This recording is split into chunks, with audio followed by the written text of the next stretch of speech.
Nous avons le plaisir de recevoir Aurélie Leroy du CETRI. Bonjour Aurélie.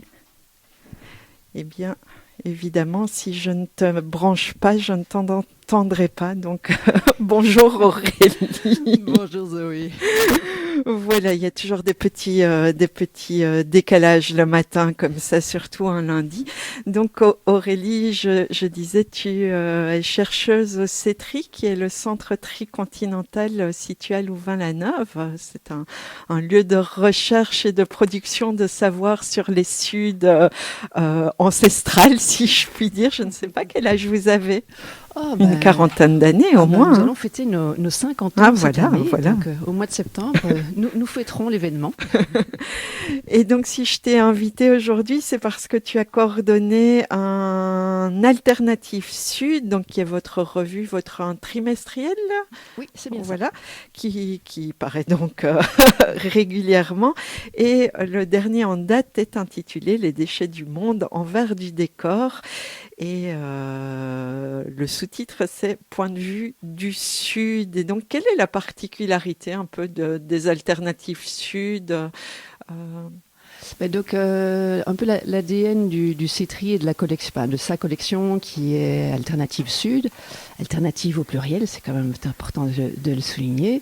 C'est de donner un peu la parole aux chercheurs, aux militants, aux voix du Sud, pour les faire s'exprimer sur des enjeux liés aux relations Nord-Sud, aux enjeux de développement, histoire de pouvoir justement entendre des points de vue alternatifs sur des questions qui sont parfois, on ne va pas dire captées, mais en tout cas fortement étudiées, analysées par des points de vue qui sont davantage ici ancrés au Nord. Et donc ça, c'est un petit peu la particularité depuis maintenant les années 70 qu'on publie cette collection. Et du coup, c'est vraiment intéressant parce que vous donnez l'opportunité aux lecteurs francophones de lire des articles qui ont été produits et diffusés dans une autre langue et auxquels on n'a pas forcément accès. Et donc, aujourd'hui, le sujet que vous avez choisi pour ce dernier Alternative Sud, c'est la question des déchets. Et donc, cette question des déchets, elle a un peu fait la une ces derniers temps, notamment au niveau des déchets, des vêtements de seconde main qui ne sont pas à proprement parler des déchets, mais qui rentrent un peu dans la thématique qui est abordée dans ce numéro.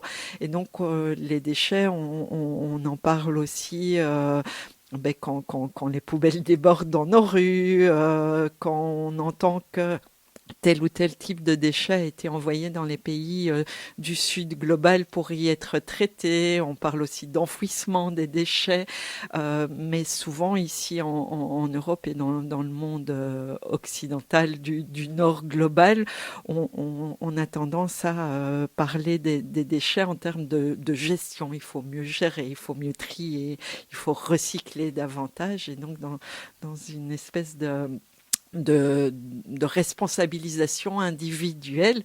Or, tu montres que dans ce dessous des déchets, que dans ton introduction, dans ton éditorial, que la problématique est bien plus complexe et surtout que c'est une question aussi qui est une question de pouvoir. Donc, pour analyser les déchets, il faut savoir qui produit, qui en profite, qui subit et qui décide de ce qu'est un déchet ou n'est pas et de ce qu'on en fait. Et donc, c'est de tout ça dont tu parles dans ton texte introductif qui fait un cadrage de la problématique. Comment tu t'es intéressée à cette question ? Alors, je trouve que la question, au départ, elle peut paraître un peu triviale. Elle touche en effet tout le monde, parce que je pense que la première image qui nous vient en tête, c'est souvent en effet celle de nos ordures ménagères, de nos poubelles, etc. Et donc, comme tu l'as bien dit, la solution qui est directement amenée par la plupart des personnes et aussi par les politiques publiques de manière générale, c'est de bien gérer les déchets. Et donc, quand on part de là, on arrive évidemment avec un cadrage et un diagnostic qui est assez fermé.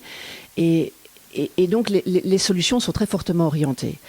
Et donc, quand on creuse un peu la question, et c'était bien l'objectif un petit peu de cet ouvrage, c'est qu'on se rend compte en effet que la question est bien plus complexe, et que derrière cette injonction finalement à bien gérer nos déchets, il y a toute une série de fausses vérités, de présupposés qu'il est important en fait de décortiquer, de défaire pour d'une part bien comprendre l'enjeu et d'autre part adopter les bonnes solutions, les bonnes politiques publiques qui permettront de finalement trouver une solution à cette crise et à cette crise mondiale des déchets. Et donc s'il y a un chiffre moi qui m'avait fortement interloqué, en tout cas au démarrage de mes lectures, de mes recherches sur le sujet, c'est celui de se rendre compte que si on prend la production totale des déchets au niveau mondial, on va dire que nos déchets ménagers et plus largement les déchets municipaux, c'est seulement 3% de la production totale des déchets. Les 97% restants, ce sont des déchets industriels qui sont issus de la construction, de l'extraction minière ou d'autres activités économiques comme l'agriculture par exemple ou l'énergie. Et donc ce ratio de 97,3, même si parfois il est sujet à discussion, mais sur des nuances, parce que il y a un chiffre en tout cas qui est repris au niveau par exemple de l'échelle européenne, c'est de dire qu'il y a 8,9% des déchets qui sont des déchets municipaux sur la production totale. Donc il peut y avoir des différences, mais en tout cas il y a une valeur indicative qui est assez forte. Et donc ce déséquilibre, ce ratio-là, il dit deux choses en tout cas. D'une part, il parle de l'ampleur de l'invisibilisation des déchets industriels, ça c'est la première chose. Et la deuxième chose, comme tu l'as bien dit, c'est de faire porter la charge de la gestion des déchets sur les individus, sur les ménages et sur les municipalités. Or, comme on vient de le dire, ça devrait être aux producteurs de bien en amont de la chaîne, au niveau de la production, au niveau de l'extraction des ressources, que devrait être fait l'effort essentiellement. Et on voit que du coup, cette charge qu'on fait porter aux municipalités, comme tu le dis, ça, c'est aussi sujet à des inégalités en termes de capacité à gérer ces déchets. Et donc c'est là aussi que peut intervenir la notion d'inégalité entre le nord global, on va dire, et le sud global. Et aussi de se dire que justement ça remet en évidence le fait que le Nord a tendance à renvoyer vers le Sud tout ce dont il n'a pas besoin.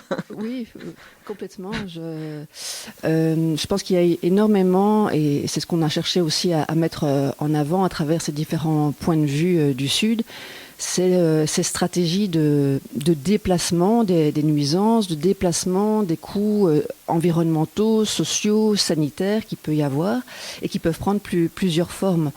Et donc ça, c'est quand même quelque chose qui est largement souligné ici, c'est de montrer comme les entreprises génèrent très souvent de la croissance et de la richesse, mais restent déconnectées des coûts réels qu'elles imposent aux sociétés et aux écosystèmes.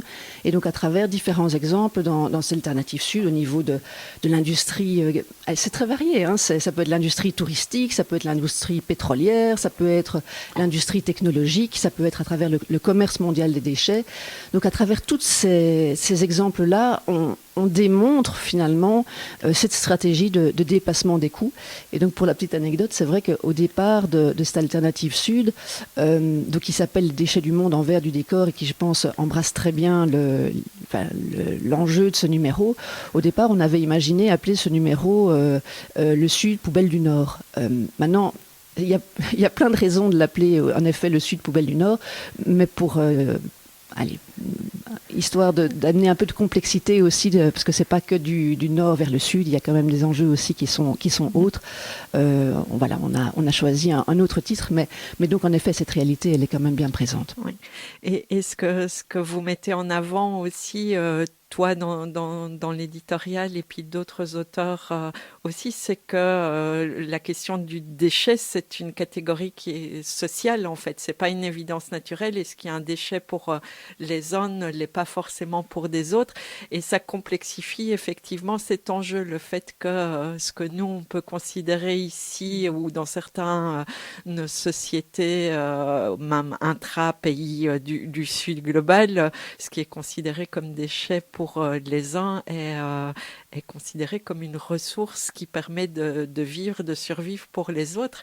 Et là, en évoquant ça, je ne peux pas m'empêcher de parler à ce fameux film L'île aux fleurs d'il y a bien une vingtaine d'années qui montrait justement comment les pauvres d'une favela au Mexique récupérait les aliments pas trop abîmés dans une déchetterie. Enfin, et donc ça aussi, c'est un chiffre clé, c'est le nombre de personnes dans le monde qui en fait dépendent de la récupération des déchets. Oui, il y a plusieurs choses dans ce que tu viens de dire. Peut-être, d'une part, le fait de le répéter, je pense que c'est important que les êtres humains ne sont pas naturellement gaspilleurs. Ça, c'est quelque chose sur lequel on peut évidemment expliquer par l'histoire. Hein, je veux dire, l'idée de déchets en tant que résidus inutiles qui étaient destinés à l'abandon, c'est quelque chose finalement qui n'existait pas dans la plupart des sociétés jusqu'à la fin du 19e siècle. Et donc c'est un tournant finalement décisif de la modernité industrielle, le gaspillage. Et donc là-dessus, il y a plein de choses à en dire. C'est vraiment des facteurs comme l'obsolescence programmée, l'explosion du plastique, la culture du jetable qui ont fait exploser les volumes de déchets. Et d'autre part, c'est aussi évidemment important de le dire et le répéter que ce qui est ici en déchet peut être ailleurs considéré comme une ressource. Et donc, c'est vrai que si on prend par exemple, alors il y a plusieurs exemples qui peuvent être pris en compte, mais dans l'ouvrage ici, par exemple, il y a Dania Rams qui a travaillé sur le Ghana et sur les déchets électroniques. Et je trouvais ça assez intéressant parce que ici, ces dernières années, aux alentours des années 2020-2021, il y a eu un énorme scandale autour d'une méga décharge illégale qui s'appelle Agboblochi. Et cette décharge a été démantelée, notamment à travers le scandale qui en avait été fait, et qu'il y avait eu un dossier important, notamment de la part de Greenpeace, qui avait été fait pour dire justement que le Nord considérait trop facilement les pays du Sud, et en particulier le Ghana, du fait de réglementations plus laxistes au niveau environnemental, comme un lieu qui avait été dédié aux déchets électroniques des pays ici au Nord.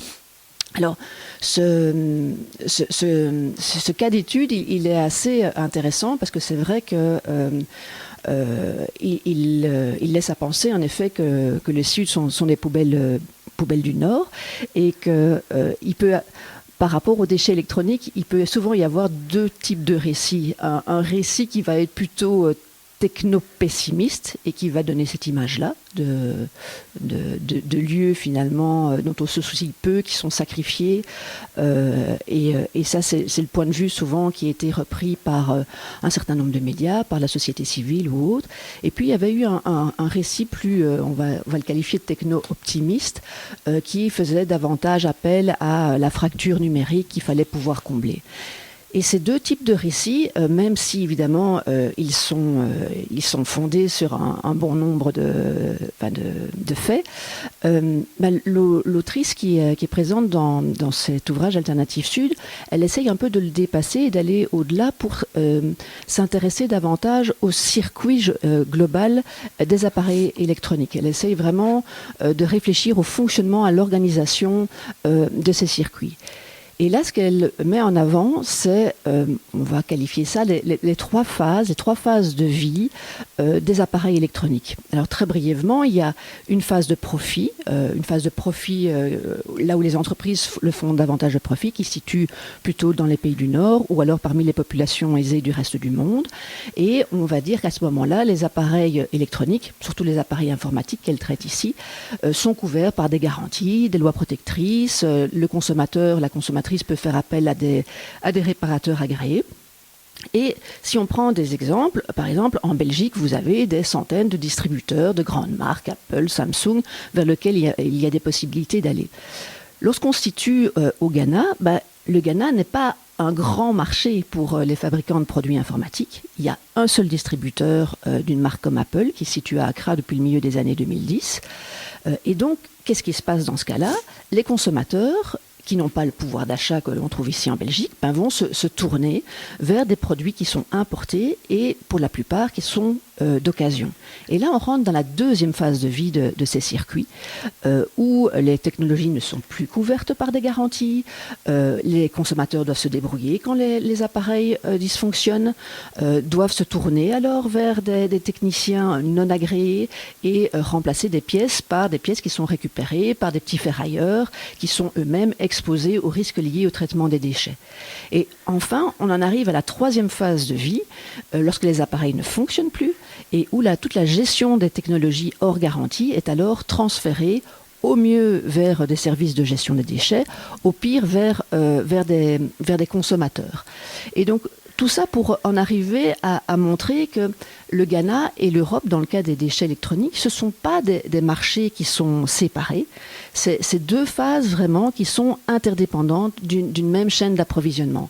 Et ça éclaire évidemment sur les asymétries, sur les inégalités qui peuvent exister entre Nord et Sud par rapport à une thématique comme les déchets électroniques. Et cet article, effectivement, était très intéressant. Après, tu l'as évoqué aussi que cette accumulation de déchets, elle a grandi de manière exponentielle avec le développement du système capitaliste, du productivisme, de l'extractivisme. Et donc, effectivement, on doit arriver à gérer cette production. Il y a un article qui utilise l'allégorie de la fable des trois petits cochons aussi pour montrer quelles sont les différentes façons de pouvoir aborder cette question-là. Et donc avec les trois petits cochons qui construisent leur maison en paille, en bois et en béton, eh bien l'auteur montre quelles sont les différentes façons de pouvoir aborder cette question qui finalement, ce qu'on entend parfois, c'est que le meilleur déchet est celui qui n'existe pas et celui qu'on n'a pas produit. Et donc, ça montre aussi l'importance de pouvoir remettre en question la consommation aussi, mais la production des déchets au niveau... Oui, complètement. Oui, j'ai fort apprécié en effet cet article. Donc, ces deux autrices, Heard et Eddy, qui montrent que face à la crise mondiale des déchets, il y a trois récits qui s'affrontent. Celui du déni productiviste, celui du recyclage réformiste et celui d'une rupture décroissante. Et donc, c'est vrai qu'il faut bien faire le constat que les deux premiers sont quand même ceux qui sont les plus dominants. Il est très compliqué actuellement d'avoir un cadrage parmi les politiques publiques qui serait celui de la justice sociale et environnementale et qui mettrait en avant une réduction de l'extraction des ressources, qui mettrait en avant le fait de freiner, voire d'inverser la croissance matérielle et qui se combinerait avec une remise en question de notre manière de consommer. Or, c'est vers cette solution qui peut apparaître radicale qu'il faudrait évidemment tendre, étant donné que la manière dont nous consommons, la manière dont nous produisons aujourd'hui, on va évidemment droit dans le mur. Si je prends un exemple qui est celui de la production du plastique, il faut imaginer que dans les années 50, on produisait environ 2 millions de tonnes de plastique. Aujourd'hui, on en est à 450, à plus de 450, 460 millions de tonnes. Le plastique a quand même ceci de très particulier que la qualité du recyclage va être très limitée. D'ailleurs, concernant le plastique, on parle moins de recyclage que de décyclage, étant donné que les résultats sont nettement moindres. Il y a des matériaux pour lesquels le recyclage est efficace, comme le verre. Pour le plastique, ce n'est pas le cas. Et en plus, sur la question du plastique, comme beaucoup le savent, la dégradation du plastique peut prendre plusieurs centaines d'années. Donc tout ce que nous produisons d'une manière ou d'une autre va se retrouver dans l'air, le sol, dans l'eau et détériorer les écosystèmes et notre santé de manière générale. Donc il faudrait pouvoir agir sur la production, sur la réduction de la production de plastique. Or, comme on l'a vu ici, c'est l'année dernière, il y avait eu un grand rendez-vous onusien qui avait levé beaucoup d'attentes et d'espérances par rapport au fait d'arriver à un traité contraignant, n'a pas abouti, étant donné qu'on a des États pétrogaziers, on a eu un lobby extrêmement important pour contrer ces mesures et pour contrer cette volonté d'arriver à définir des quotas, à définir un traité qui soit contraignant. Et malheureusement, ça n'a pas abouti.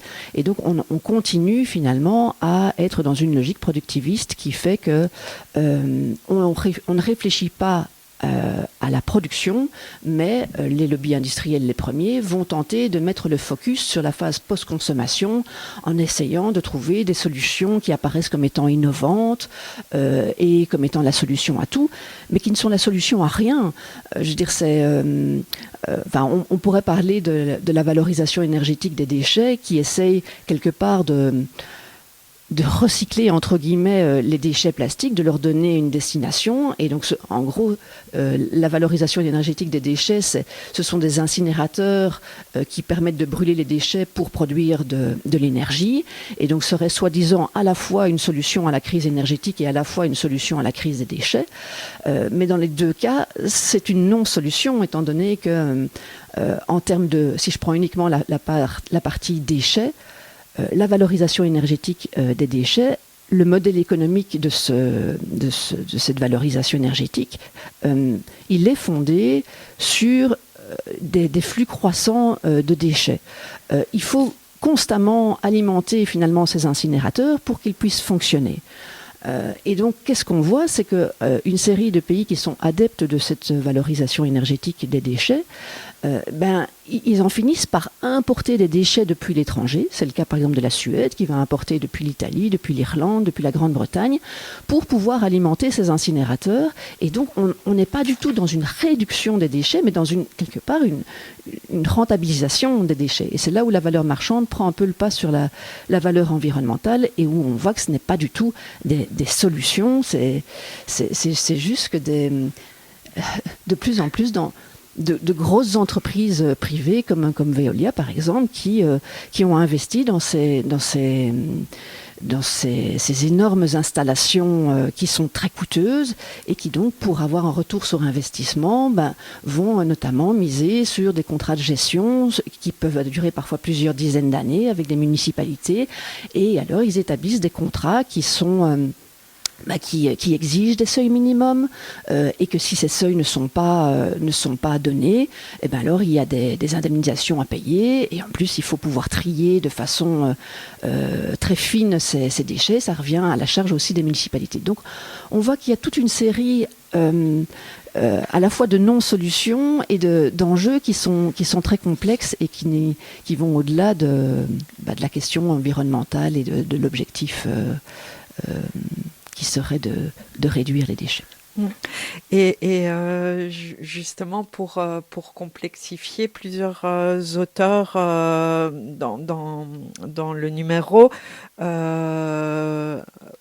invite à complexifier l'analyse et notamment de repenser les flux de déchets au-delà des oppositions binaires. Et donc, les auteurs de cet article, dont je ne vais pas m'aventurer à prononcer les noms, je vais te laisser cela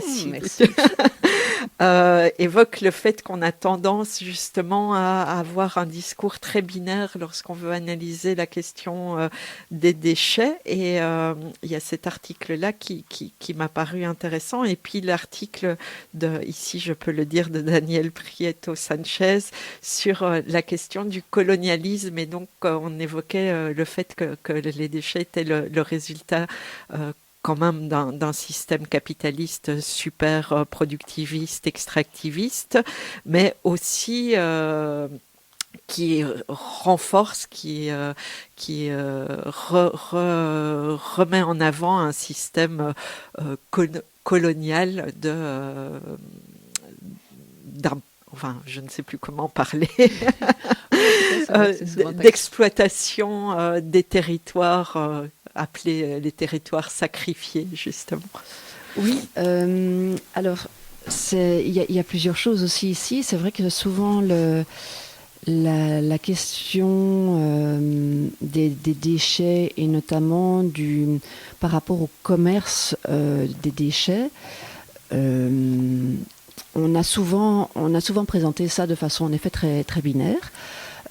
Parmi les oppositions qui sont les plus fréquemment entendues, c'est de présenter les déchets versus les ressources. D'un côté les victimes, de l'autre les responsables, ce qui est légal versus illégal, le nord versus le sud, l'OCDE versus non-OCDE. Par rapport au commerce mondial des déchets, c'est vrai qu'il y a... j'ai envie de m'arrêter un instant parce que je trouve qu'il y a quand même un cas qui, moi, m'avait beaucoup frappé et qui est celui du moment où la Chine, qui était jusqu'en 2017 la principale destination des déchets essentiellement plastiques, mais en tout cas des déchets qui étaient destinés au recyclage, de la part des pays hautement industrialisés. Jusqu'à cette date, la plupart donc de ces pays hautement industrialisés envoyaient des milliers de conteneurs de déchets par jour vers la Chine. Et donc ça a duré des années, on va dire des années 2020, aux environs des années 2005 jusqu'aux années 2017-2018. Et à ce moment-là, le gouvernement chinois a décidé assez brutalement de fermer ses frontières. Et à ce moment-là, on s'est rendu compte de quoi ? D'abord, il y a eu une panique mondiale sur les marchés, étant donné que l'essentiel des déchets destinés au recyclage de la part de l'Europe, de la part des États-Unis notamment, était orienté vers la Chine. Faut bien se rendre compte. Donc la moitié des plastiques collectés dans l'Union européenne allaient vers l'étranger et 85% de ces déchets allaient vers la Chine. Donc c'était assez colossal. Et donc, dans un premier temps, donc panique. Qu'est-ce qu'on va faire ? Et donc la solution la plus facile a été de chercher des destinations alternatives à ces déchets. Pour l'Europe, dans un premier temps, ça a été vers l'Asie du Sud-Est notamment, et pays qui, à leur tour, ont décidé leurs installations étant très nettement insuffisantes, de refuser ces flux, et donc ont, à leur tour, soit limité, soit fermé leurs frontières. Et donc, dans un premier temps, le recyclage a quasi été à l'arrêt dans nos pays. L'essentiel des flux ont été stockés et puis, pour un grand nombre d'entre eux, ont été envoyés aux incinérateurs, faute de solution. Et puis, qu'est-ce qui a été trouvé comme solution ? Aujourd'hui, on a simplement changé de destination de déchets. Aujourd'hui, c'est la Turquie qui est la principale destination des déchets plastiques européens. La Turquie fait partie des pays de l'OCDE. Donc, en effet, on n'est plus dans un pays hors OCDE, mais néanmoins, c'est pour revenir à la question des binarités, on se rend bien compte que finalement, la solution qui est privilégiée pour nos déchets reste l'exportation, parce que c'est nettement moins coûteux que de les recycler dans des infrastructures locales. On ne traite pas nos déchets là où ils sont produits. Et donc on les envoie vers la Turquie. Mais la Turquie n'arrive pas elle-même à gérer ses propres déchets. On estime que le taux de recyclage de la Turquie n'atteint pas 10%. À titre indicatif, en Belgique, le taux de recyclage qui est plus ou moins de 55% si je me souviens bien. On est dans le top 6 des pays de l'OCDE.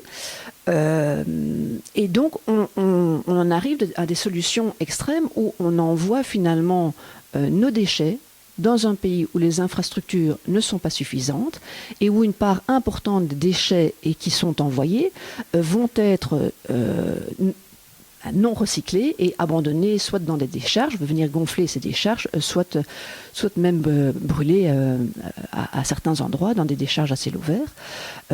Et donc on va à l'encontre de tous les principes de durabilité et même si cette solution, et c'est là que c'est très cynique, parce que si économiquement parlant, cette décision peut sembler quelque part rationnelle, étant donné que exporter des déchets, c'est moins coûteux que de les traiter localement, moralement et écologiquement parlant, c'est intolérable d'en arriver encore à des situations comme celle-là. Et donc, oui, cette manière de faire, d'envoyer nos déchets vers l'étranger, sont souvent taxés d'une forme de colonialisme toxique. Et ce serait, on aurait tort de ne pas le faire, parce que c'est vrai que dans le cas présent, c'est un peu un cas où on se rend bien compte que le recyclage mondial est loin d'être reluisant et est encore fortement basé sur une mise à l'écart des déchets vers les marges du monde, vers des territoires qui sont sacrifiés. Et cet aspect-là de l'analyse montre ce qu'on fait des déchets qui sont en grande partie soit produits au nord, soit produits par des entreprises du nord, on va dire, et qui sont déplacés vers le sud. Mais il y a aussi une problématique que vous abordez dans plusieurs articles, c'est comment les municipalités, comment les pouvoirs locaux des pays du Sud, que ce soit dans les micro-îles d'Indonésie, que ce soit en Inde, gère les déchets, et aussi comment cette analyse de la gestion des déchets est un révélateur des inégalités sociales, que ce soit entre les différentes classes en Inde ou des inégalités de genre dans d'autres cas. Et donc comment c'est une partie aussi des dichotomies, c'est ces pays du Sud qui ne savent pas non plus gérer leurs déchets. On voit beaucoup, je ne sais pas, une ville comme Kinshasa qui est vraiment parfois submergée par les déchets. C'est une image qu'on voit sans complexifier non plus l'analyse qui en est faite. C'est vrai que il y a malheureusement, il y a de nombreux exemples. Mais un exemple qui peut en effet être parlant, les deux cas sont parlants, on peut les évoquer tous les deux. Le premier, c'est celui de l'industrie touristique. Et c'est vrai qu'ici, on a parlé de la question de l'Indonésie, où on se rend compte que la croissance de l'industrie touristique, la croissance du nombre de touristes, c'est évidemment accompagné d'une augmentation de la production des déchets, des matériaux jetables. Et les pouvoirs publics ont donné la priorité à la croissance touristique, à l'image d'une ville propre, de lieux propres. Et donc très souvent, les ordures ont été déplacées, transportées hors de la vue des touristes pour venir gonfler des décharges qui étaient déjà débordantes. Et qui dépassaient largement les capacités des infrastructures locales. Et donc au final, ce sont souvent des initiatives communautaires, et il est vrai souvent menées par des femmes, qui ont tenté de combler des manques et de gérer ce travail de tri et de valorisation, à la fois pour des questions environnementales et à la fois aussi pour des questions sanitaires, parce que souvent ces déchets étaient abandonnés alors soit dans des décharges locales, mais ça touchait évidemment aussi les cours d'eau, et donc l'eau devenait contaminée, et donc ça a amené à des soucis aussi en termes de santé. Mais donc dans cet exemple de Lombok en Indonésie, on se rend compte comme une priorité a été donnée finalement aux visiteurs touristiques d'une semaine par rapport au bien-être des communautés. Donc là, il y a également des inégalités qui sont criantes et qui méritent d'être soulignées.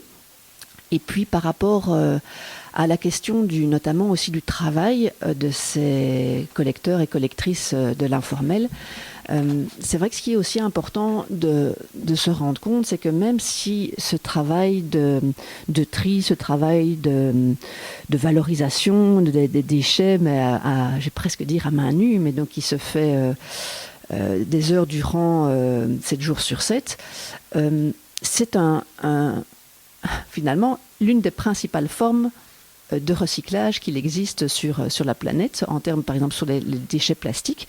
Cette forme de recyclage par ces petits collecteurs a montré une certaine efficacité et en termes de travail, une source de revenus pour la plupart de ces collecteurs-collectrices, même si il y a une forme de pénibilité, de dangerosité par rapport à tout ça. Ce que l'on a constaté ces derniers temps, c'est du fait que des entreprises de gestion de déchets prennent de plus en plus contact avec des municipalités, ou inversement d'ailleurs, pour tenter de trouver une solution à la crise des déchets. On passe souvent par des solutions de modernisation de ces gestions de déchets, proposant des solutions qui sont parfois très innovantes et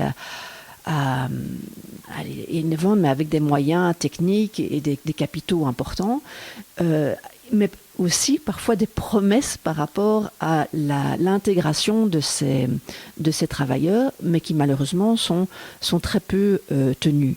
Et donc cela conduit, et c'est le cas notamment de New Delhi, cela conduit à une invisibilisation, une marginalisation encore plus grande de tout ce secteur d'activité, de toutes ces personnes qui travaillent dans ce secteur d'activité, qui finalement n'ont même plus parfois accès ne peuvent plus aller collecter, par exemple en faisant du porte-à-porte ou autre, étant donné que ces déchets sont destinés soit à être valorisés autrement, soit à être gérés, et donc n'y ont carrément plus accès. Et donc n'ont plus accès non plus à des ressources en termes de petits revenus. Et ça montre bien aussi le fait que partout où il y a moyen de faire un peu de profit, les entreprises privées se glissent au détriment justement de tous ces travailleurs qui sont dans l'informel et qui justement vont se retrouver dans une dépendance aussi, soit perdre leurs revenus, soit dépendants d'acteurs privés qui... Oui, c'est vrai qu'il y a quelque chose qui est frappant de se rendre compte que partout où il y a moyen de se faire du profit, certaines entreprises viennent se glisser, même jusque dans cette gestion des déchets qui est devenue en effet un business plutôt rentable, où on voit bien qu'il y a des industriels, des multinationales même, qui maintenant investissent dans des solutions technologiques présentées presque comme miraculeuses, enfin en tout cas comme étant très prometteuses et comme étant la source de tout. Et ce qui est très vicieux évidemment dans cette manière de faire, c'est que cela maintient un statu quo, ça ne remet absolument pas en cause la logique productiviste. Et donc c'est en ça que l'on va droit dans le mur, et c'est en ça qu'il est important, dans une question qui, à la base, c'est les premiers mots que je disais en prenant le micro, cette question peut paraître très triviale, mais les enjeux sont colossaux, et donc c'est... à tout niveau, mais en tout cas, là, il est important de faire quelque chose, parce qu'on ne fait que produire davantage, mais sans trouver de réelles solutions et sans mettre le doigt sur ce qui doit être fait. Et je reviens sur ce qui me semble à la fable Les Trois Petits Cochons, dont on parlait, dont une autrice de cet ouvrage parlait. Il y a un moment donné, il ne faut pas se voiler la face. Il faudra finalement se rendre compte que les réelles solutions sont en amont de la chaîne, donc vraiment aux étapes de l'extraction des ressources, aux étapes de la production, aux étapes de la distribution. Si on ne met que le focus pour la question des déchets sur la phase post-consommation, on se met le doigt dans l'œil et cela ne sera pas suffisant. Et donc là, il faut vraiment voir toute la chaîne dans sa globalité et essayer d'agir aux différents niveaux. Donc, il y a juste peut-être encore une dernière chose que je voulais dire. Dans tout ce que je dis, loin de moi l'idée de dire qu'il ne faut pas recycler. Je le fais au quotidien aussi. Je pense que c'est bien ça l'important, c'est que toutes les étapes doivent être représentées. Je pense qu'on peut agir à tous les niveaux. Mais si une action se fait au niveau de la post-consommation, il est aussi important que les producteurs, les fabricants agissent également et ne soient pas épargnés par la charge qu'ils doivent prendre en termes de gestion des déchets. Et c'est vrai que ça fait le parallèle avec l'analyse qui est faite pour l'ensemble des questions environnementales, c'est de dire est-ce qu'on fait la politique des petits gestes ou est-ce que c'est les systèmes qui doivent être modifiés. C'est les deux, mais c'est important effectivement, comme tu le soulignes, de pouvoir montrer la chaîne de valeur et donc de montrer la responsabilité à chaque étape. Et effectivement, il y a d'autres articles dont on n'a pas qu'on n'a pas spécialement évoqué, notamment l'article sur la fracturation hydraulique en Argentine, qui montre aussi la production de déchets quasi invisible pour les citoyens et citoyennes. En fait, on ne se rend pas compte que le gaz qu'on utilise pour cuisiner justement nos produits que potentiellement on va jeter après a déjà nécessité la production de beaucoup de déchets. C'est vrai que si on peut prendre un dernier exemple et puis après on pourra renvoyer les auditeurs et auditrices vers ce très bon ouvrage. Mais c'est vrai que le cas de la fracturation hydraulique, et là l'exemple qui était pris c'était celui de l'Argentine. Et il est intéressant parce que donc la fracturation hydraulique, c'est ce processus qui consiste à injecter massivement un mélange d'eau, de sable et de produits chimiques pour fissurer des roches profondes et en extraire le gaz et le pétrole. Dans le cas argentin, il y a une entreprise qui s'appelle Comarsa qui a exploité un gisement très important de gaz de schiste, mais sans se responsabiliser en termes au niveau des coûts sociaux, des coûts environnementaux que cela avait. Et donc, l'entreprise donc a usé de ce processus et il y a des centaines de milliers, on parle de 200 000 mètres cubes de déchets pétroliers qui ont été tout simplement abandonnés à proximité immédiate des habitations d'une ville qui s'appelle Neuquén en Argentine, en Patagonie, sans que cette entreprise ne soit inquiétée, étant donné que du fait de ces modes d'exploitation un peu non conventionnels, les réglementations environnementales sont assez dépassées et donc les entreprises ont contourné, voire ignoré les réglementations et n'ont pas forcément été inquiétées, se sont simplement déplacées et ont poursuivi leurs exploitations. Donc on voit en effet qu'il y a énormément de dégâts, qu'il y a énormément d'enjeux et que des solutions de tout type aussi en termes juridiques doivent être menées, que cela conduit à énormément de conflits aussi socio-environnementaux et que cela va se poursuivre tant que cette question ne sera pas abordée de manière vraiment assez radicale. Mais donc voilà, c'est vrai que c'est tous des exemples qu'on trouve dans cet ouvrage et voilà, on est vraiment très très content aussi au CITRI. Je trouve que on trouve tous que la plupart des contributeurs et contributrices à ce numéro ont amené vraiment des cas d'études passionnants qui mettent le doigt sur des enjeux qui ne sont pas nécessairement connus et qui méritent d'être lus, qui méritent d'être diffusés. Donc je ne peux me faire que l'écho de ces différentes personnes et vous renvoyer alors à la lecture de cet excellent ouvrage. Et comment peut-on se le procurer? Ah ben, très bonne question. Non, mais donc là on peut renvoyer vers le site www.cetri.be. Et donc sur le site, vous pourrez trouver sans difficulté donc l'ouvrage qui se trouve sur la première page et la possibilité de le commander en ligne ou de s'abonner. Ou de s'abonner, c'est encore mieux. Et le CETRI, c'est aussi, vous organisez aussi des débats, des conférences, vous intervenez ici et ailleurs. Je pense que tu fais aussi une intervention, une petite conférence prochainement. Oui, alors on intervient sur plusieurs sujets. C'est vrai que l'actualité brûlante de ces dernières semaines font que beaucoup de collègues interviennent évidemment sur les questions qui touchent l'Amérique latine actuellement et le Venezuela notamment. Et plus largement, c'est vrai ce n'est pas d'hier qu'on travaille sur ces questions. Donc on travaille sur des enjeux qui sont liés à la fois au continent latino-américain, asiatique ou africain, mais aussi à des questions plus thématiques. Et donc voilà, moi j'interviendrai sur l'offensive réactionnaire en matière de genre ici prochainement.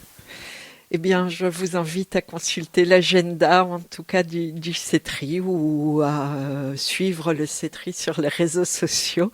Merci beaucoup Aurélie Leroy d'être venue de si bon matin présenter cette question des déchets, l'envers du décor, en tout cas des déchets du monde. Merci beaucoup et à une prochaine fois.